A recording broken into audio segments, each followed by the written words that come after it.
850 வருஷம் பழமையான இந்த சிவன் கோயில் இருக்கிற லிங்கத்தை மெதுவா தட்டனா இசை சத்தம் கேட்கும்னு சொல்றாங்க. சோழர்களால் கட்டப்பட்ட இந்த கோவில் ஒரு வரலாற்று பொக்கிஷம்னே சொல்லலாம். கோவில் உள்ள இருக்கிற கருவறையோட லிங்கம் பாத்தீங்கன்னாக்கா பிளவுபட்டது போல காட்சியளிக்கும். அதாவது அங்கம் பிளவுபட்டதுனால நாதீஸ்வரர் என்று அழைக்கப்படுறாரு. உடல்ல இருக்க உபாதைகள் நீங்க இங்க வந்து வழிபடுறதா சொல்றாங்க.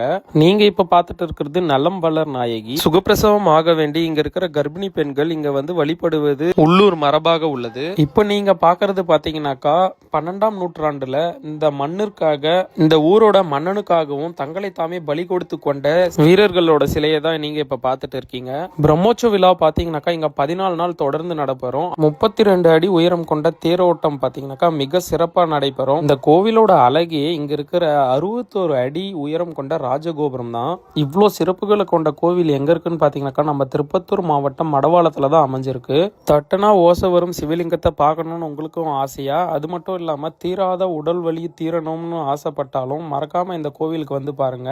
சிவன் பக்தனா இருக்கிறவங்களுக்கு அப்படியே இந்த வீடியோவை ஃபார்வர்ட் பண்ணிட்டு நம்ம பேஜையும் லைக் பண்ணிக்கோங்க கைஸ்.